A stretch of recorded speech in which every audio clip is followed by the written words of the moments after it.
La radio est un art aveugle. Yeah, it's quite cool. Et ensuite, Au début, c'était des déformations, c'était des coupures. il y avait un crocodile qui dormait dans l'herbe. Et ensuite, les bébés sages, ils s'étaient perdus. Énormément, très méchants. Bonjour, bienvenue à tous et toutes. Vous êtes dans les interviews d'Eric Cooper. La personne que vous allez découvrir n'a pas le temps de s'ennuyer, jugez plutôt. Il gère la ferme Saint-Martin à Malempré en Belgique. Il est le président d'Accueil Champêtre en Wallonie. Il est actif dans diverses coopératives et associations. Il a initié la mise en place du label Lait de Foin et il a même eu le temps d'être candidat sur la liste CDH aux dernières élections provinciales en Belgique. Il est marié, il a 3 enfants. Bonjour Vincent Sépulte, puisque c'est de vous qu'il s'agit.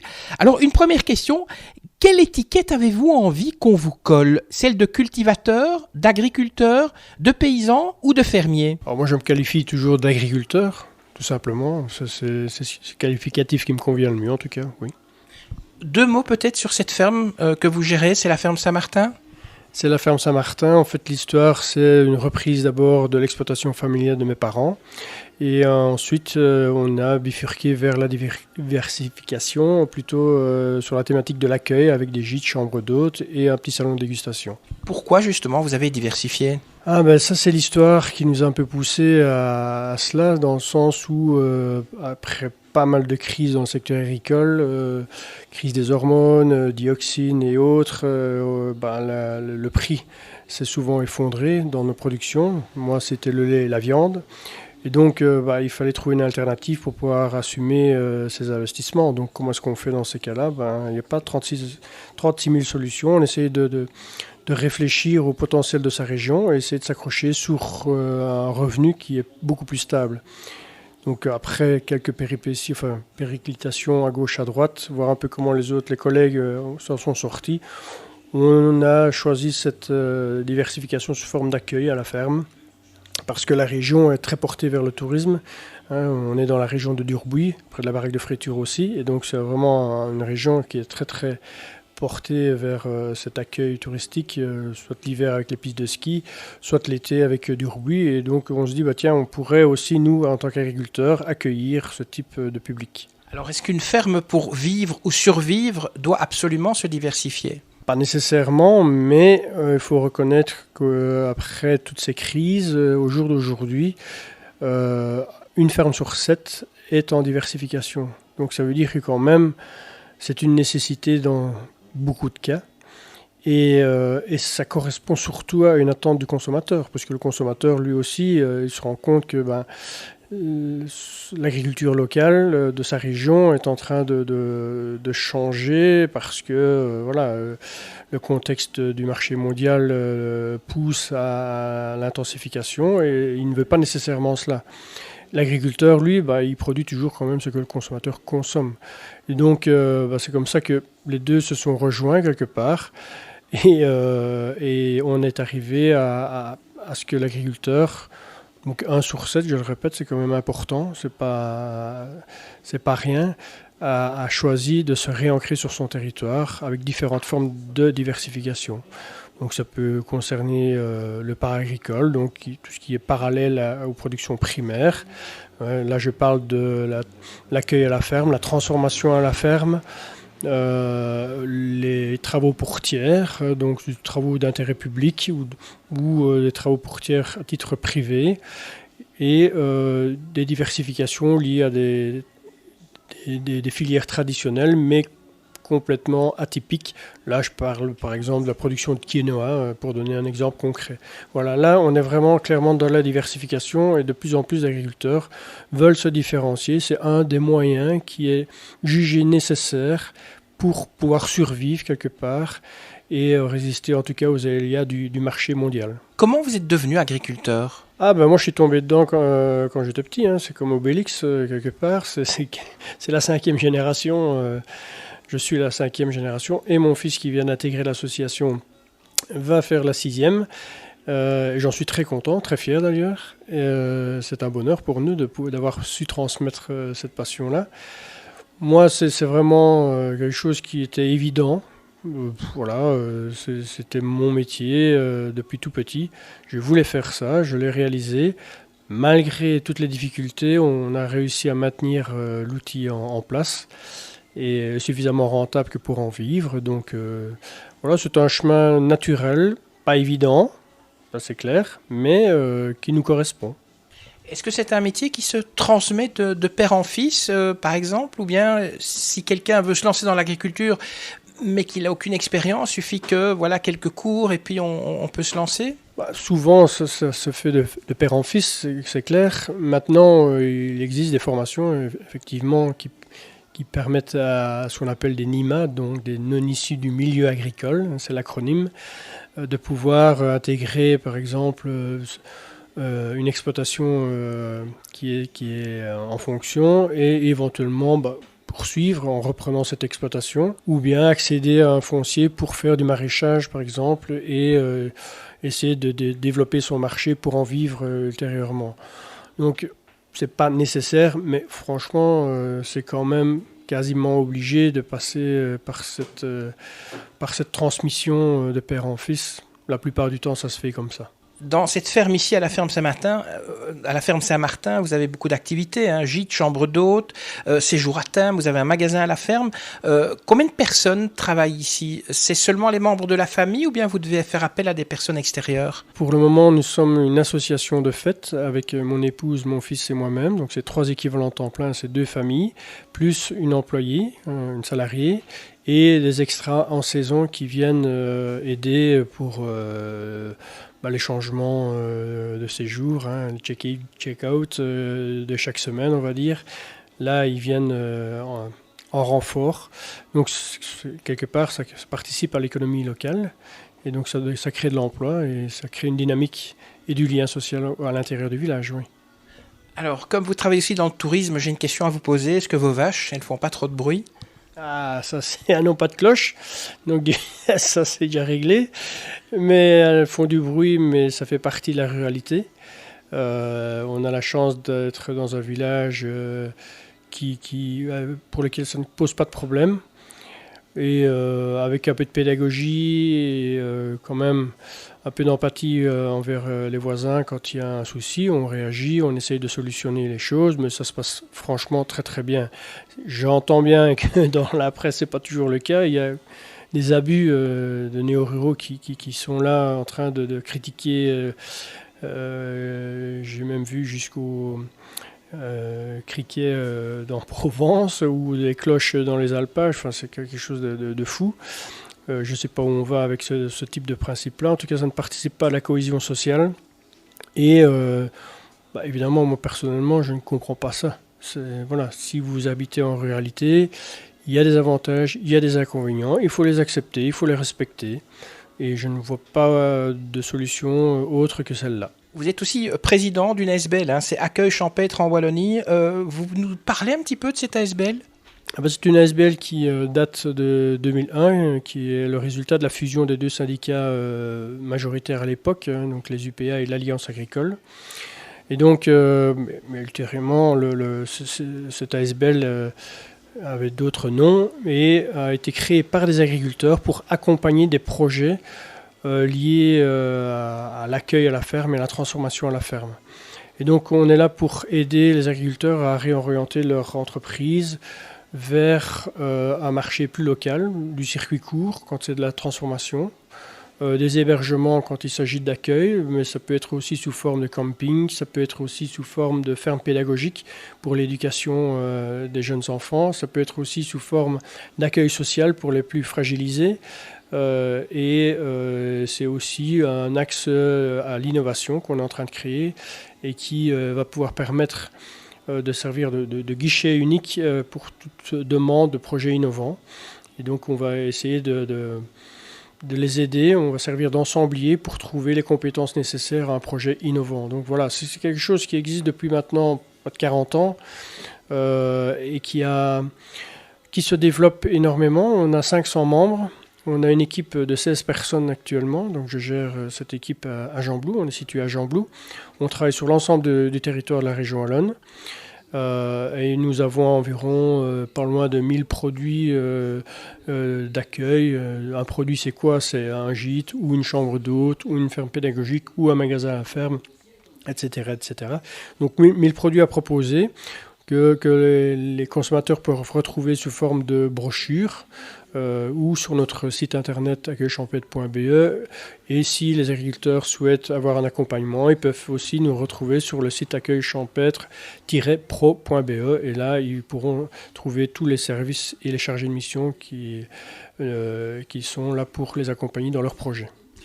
Pour ceux qui décident de passer des vacances à la ferme, est-ce qu'il y a pas aussi un côté pédagogique? Est-ce que, dans le fond, ça ne permet pas aux personnes qui viennent en vacances à la ferme de mieux comprendre le monde agricole?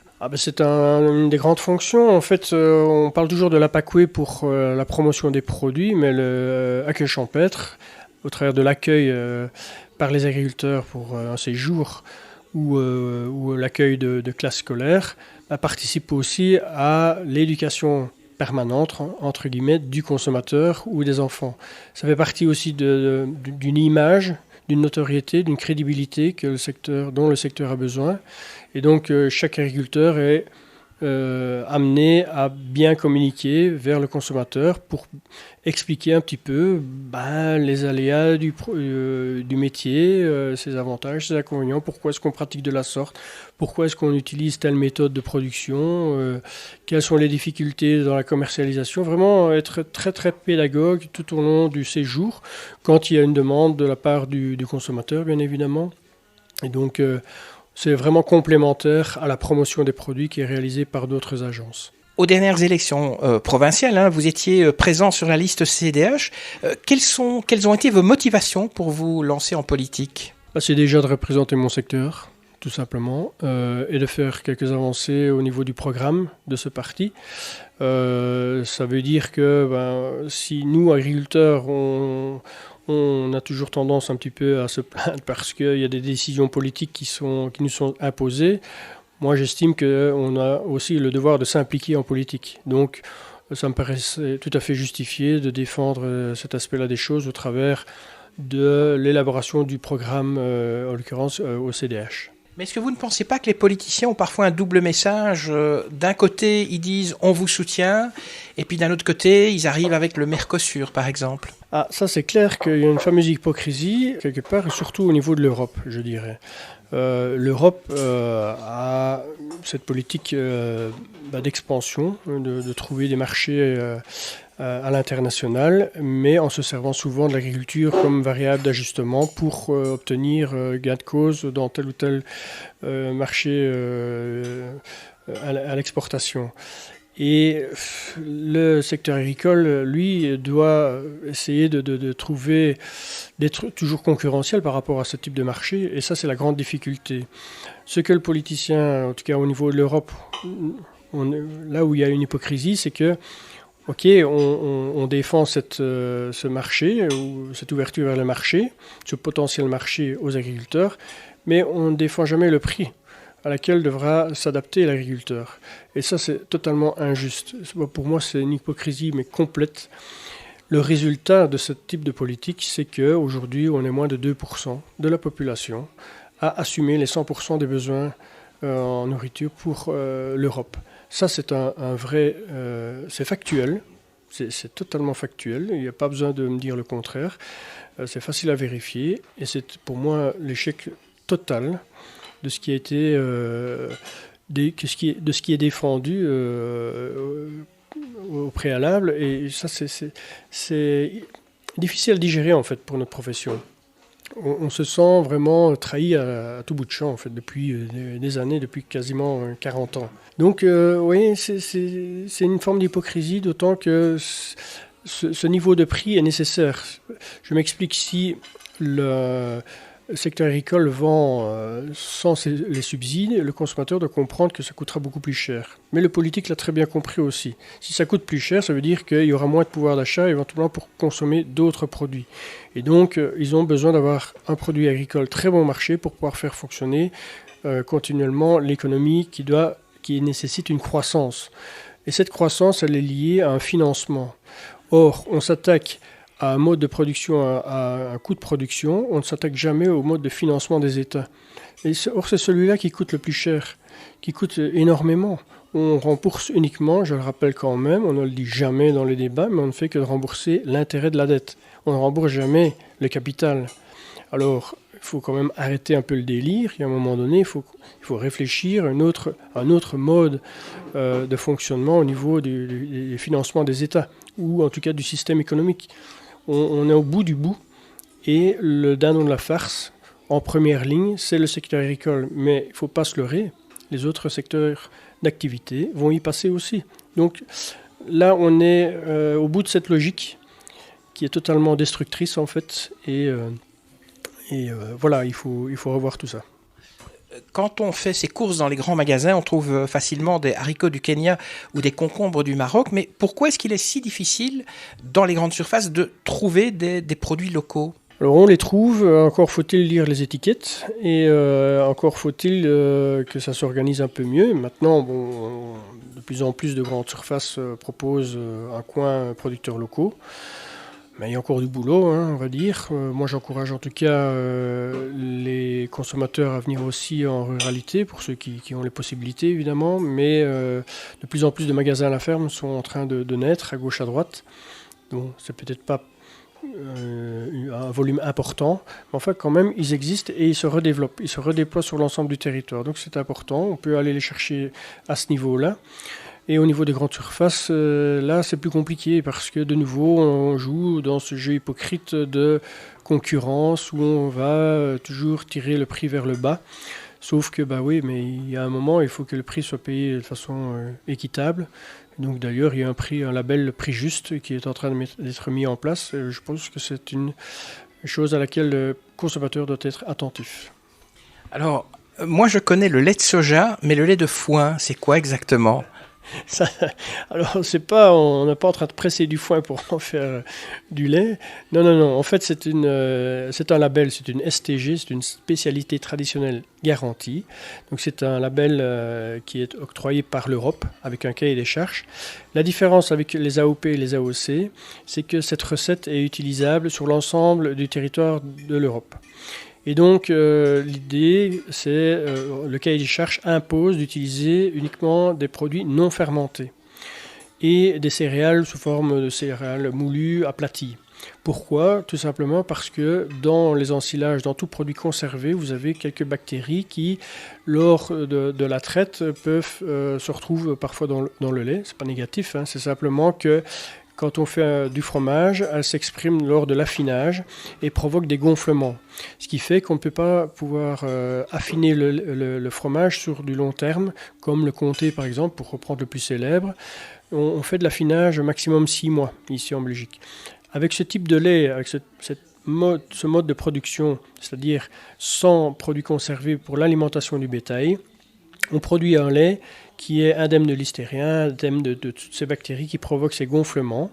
Et donc, on peut arriver à un affinage très long, et donc avec une haute valeur ajoutée sur le produit final, qui est le fromage à pâte dure, affinage long, quoi.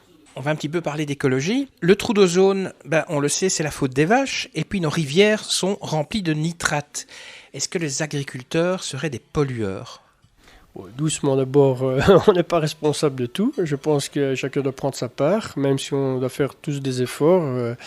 Les agriculteurs ne sont pas pollueurs, ils sont d'abord les premiers écologistes quelque part sur Terre, puisqu'ils travaillent avec la nature et ils essayent de faire en sorte de maintenir leur outil de travail en bonne forme pour pouvoir le transmettre. Sinon, ça n'a aucun intérêt. Il y a bien longtemps que les populations seraient affamées si on travaillait aussi mal que ce que l'entend parfois dans la presse. Maintenant, c'est clair que on ne va pas non plus se faire plus blanc que blanc. Il y a des méthodes dans certaines régions du monde qui sont totalement inacceptables, notamment au niveau de l'intensification et de la destruction de la biodiversité.